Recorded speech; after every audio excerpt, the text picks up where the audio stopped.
Sue, if you could tell us a little bit about your website, some fundraising and programs, just tell the audience a little so they can... Our website is aws-shelter.org, and everything you want to know about us is on our website.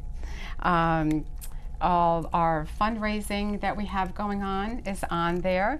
All the programs that you can help us out, you know, our senior program with donations, because that is one thing that we are a nonprofit organization, and everything we do is, you know, we survive on donations.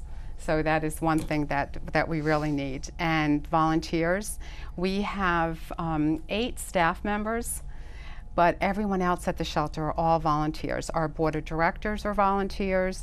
Our board of trustees are volunteers. So volunteering at the shelter is a big thing, because we really can't get much done without the volunteers, and we really need the support of the community.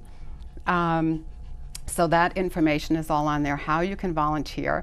And it doesn't necessarily mean that you have to come in and do all the hands-on cleaning. A lot of people can't come in, and they get upset when they see cats in cages, you know, that.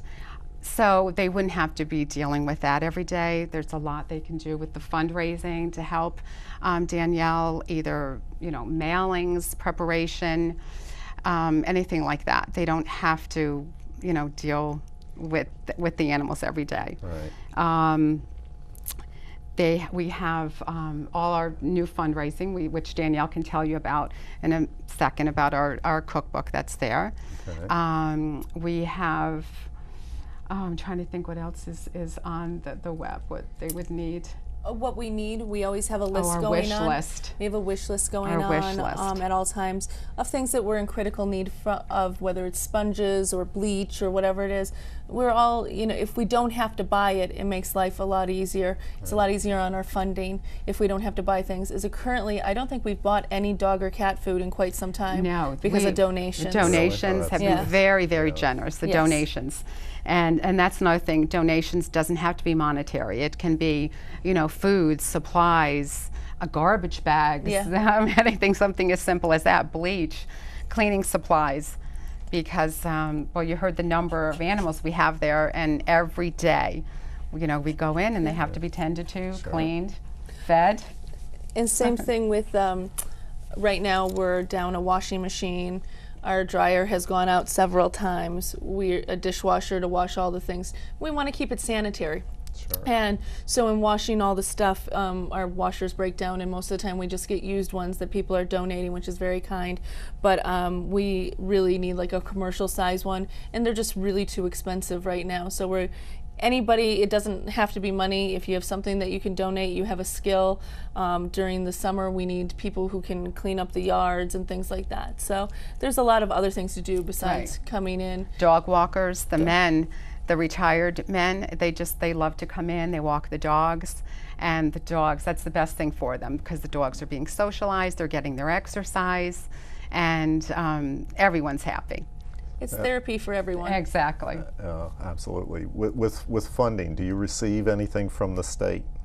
No, we don't receive any state funds. No state. There are some animals that come through the shelter that are called part of the state program, which means they get their vaccines or their spay-neuter from the state, but that's only if they come through canine control. That doesn't include any of the animals that are just given up at our shelter. And that's a rarity more than the rule. It's more all dependent on A, us getting the funding to do it, and B, having the veterinarians who are willing to do it at a low cost so that we can still make it effective. So it sounds as if pretty much all of your funding then is through the private donations. sector. Exactly. That's it. And our fundraisers. Right, right. And unfortunately, with people hitting hard times, our shelter obviously don't get the donations that we were getting, which is totally understandable. People losing their homes now or have to move because of situations. More animals. So now we're getting more animals. And then at the same time, you know, the donations aren't coming in as much. So, and like with this, you know, 2 cats might go out, 4 came in at one shot. You know, so that is when times get rough, it hits everyone and the animals. Yeah. Right now we do have a fundraiser going on where we're asking people to actually come and bring us recipes for a cookbook. And if you'd like your pet to be part of the cookbook for $25, we're taking a donation. We'll put your pet's face with your recipe. And then in September, we're going to have them for sale. And I believe they're going to be about $15. And they'll be on sale at our Dog Days fundraiser, also our Holiday Bazaar. So those things take a while to make, but it's a lot of fun to see what people come up with for their recipes and what pet pictures they bring in, which is very nice. And we really just are trying to get out in the public and say, we really want people to know that the pets are out there so that they can go somewhere. They don't have to go to a pet store to get a purebred cat or a purebred dog. There's a lot they can do closer to home. Yeah.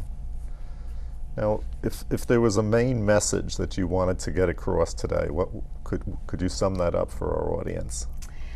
The most important thing, I think, is spay and neuter. To spay and neuter your pets. There's a lot of health benefits too for spay and neutering, and the best time is between 4 and 6 months before the animals start roaming or going to heat. And the females, if they're spayed early enough, they don't have mammary cancer, the mammary glands. And then the males and females also, but mostly males, they will get into spraying, territorial dominance thing going on there with them. And they also can get prostate cancer. So they do get a lot of illnesses that we would get, but early spaying and neutering really does solve a lot of that problem. Yeah. And obviously it goes into all the feral cats that are out there. We're just overrun with feral colonies around town. And we have a trap, neuter, and release program that we do go out and trap the animals and spay and neuter and then release them back to the colonies. And that's taken a little hit this year, our funding, so that would be a great, if anyone does want to make a donation to our TNR program, would be fantastic.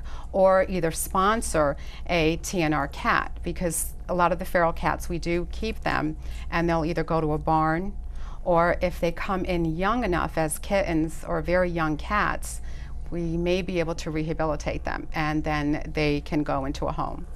And that would be the best scenario. That's good. But the state has cut off all funding for TNR programs for shelters this year. There's not enough funding in the budget. Normally we would apply for a grant every July, and this year there just is no money in the budget due to the budget cuts. So that program has really been hurt.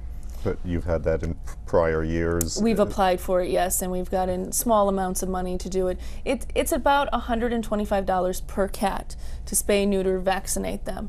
So even though it seems like we're not doing a lot, it's still a lot of money in the end, and that's a bare bones cost for a veterinarian to spend their time spaying, neutering, and taking care of the animal. Yeah. And the veterinarians themselves, the offices, I mean, they've been helping us fantastic, what they do for us. But it's hard on them too. Sure. You know, the more animals we give them, you know, they try to do the best for us and give us the best prices. But they have to make their business also. Absolutely. And another thing which goes along with spay and neutering is responsible pet ownership. So obviously the spay and neuter is there. Another thing is training your animals, especially dogs, to train them, early training, so they don't become a nuisance and end up at a shelter, because that's a lot of the dogs we get.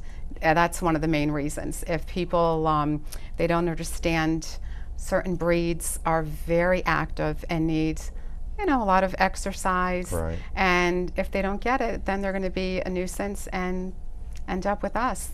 Yeah, I would think that, you know, it would be good for people, you know, or dog-oriented to really research and understand what, you know, was involved. Right. That's what we encourage them to research the breed, you know, before they make a rash decision and jump into getting something that they're not ready for. Yeah, yeah. Let me just see if there's any other questions I have here. I think we've pretty much hit on everything that I wanted to. Yeah, I think do you have anything else to add? We just Sue wanted or Danielle? to, just say again that we do run all on donations. We wouldn't be able to survive without the donations. And you can find out all about us on Facebook, on our website, through snail mail. You can donate. We have PayPal on our Facebook, and then all these organizations and the programs that I was talking about that we have. Yeah. That's to put into good use for the animals.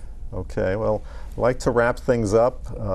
Again, I'd really appreciate your time, and thanks for coming, Sue Kelly. Thank you for having us. And Danielle Van Doren. Thank you very much. Especially Thief and Winifred off camera here.